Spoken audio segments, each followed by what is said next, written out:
satisfied with your life, then watch this story until the end. This tale is going to change your life. In a lush forest, where the trees towered high and vibrant flowers bloomed all around, there lived a young hedgehog named Oliver. Despite having everything a hedgehog could want, plenty of berries to eat, a cozy burrow to call home, and the freedom to roam the woods, Oliver was never truly happy. Every day, he watched the other animals with envy, convinced that their lives must be far better than his. He felt small, unnoticed, and unimportant. One day, as Oliver sat on his favorite rock, staring longingly at the vast sky above, tears began to well up in his eyes.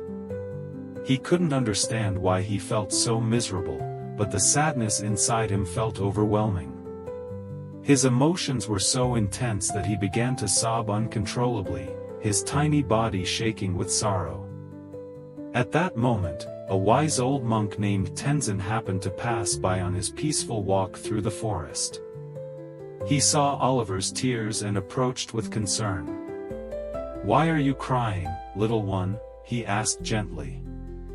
Oliver sniffled and replied, "Oh, wise monk, I feel so unhappy. I look around, and all the other animals seem to have better lives than me. I think they have something I don't.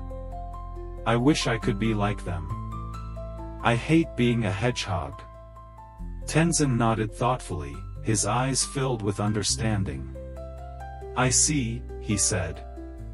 "But you must know that happiness doesn't come from wishing to be someone else. It comes from appreciating who you are and what you already have. However, if you still wish to change, I can help you. I can transform you into any creature you admire. But first, I want you to do something. Go out into the forest and ask some of the other animals if they are truly happy. When you return, we will speak more." Oliver felt a spark of hope as he listened to the monk's words. Maybe there was a way for him to find the happiness he longed for. Without hesitation, he set off into the forest, determined to learn from the creatures he envied. His first stop was a majestic deer grazing peacefully in a meadow. "Dear, dear," Oliver called, "you are so graceful and beautiful. You live in this peaceful meadow, and I bet you are the happiest animal in the forest." The deer lifted her head and smiled softly, but there was a sadness in her eyes. "I once thought I was happy," she said, "but now I feel lonely. I may have this beautiful meadow, but I long for companionship. I envy the rabbits, who have families to share their days with." Oliver was surprised, but he thanked the deer and continued on his journey. Next, Oliver found a colorful parrot perched high in a tree, singing a cheerful song. "Oh, parrot," Oliver exclaimed, "your feathers are so vibrant, and everyone loves to hear your songs. You must be the happiest creature in the forest." The parrot stopped singing and looked down at Oliver with a sad gaze. "Not quite," the parrot replied. "While I may have beautiful feathers and a song to sing, I am confined to this tree. I envy the eagle, who can soar freely in the sky without any restrictions." Oliver was taken aback by the parrot's words, but he thanked it and continued on his search.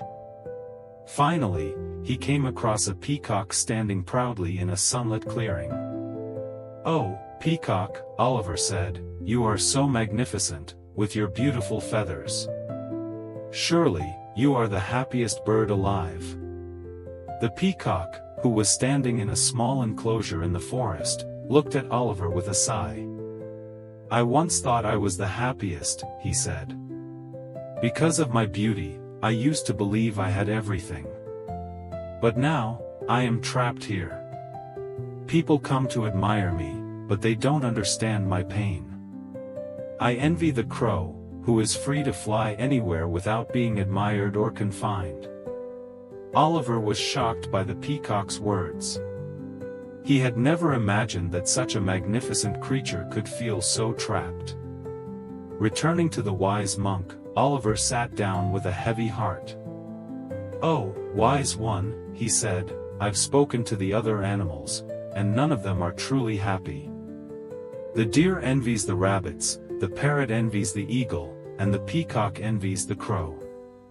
It seems that everyone is longing for something they don't have.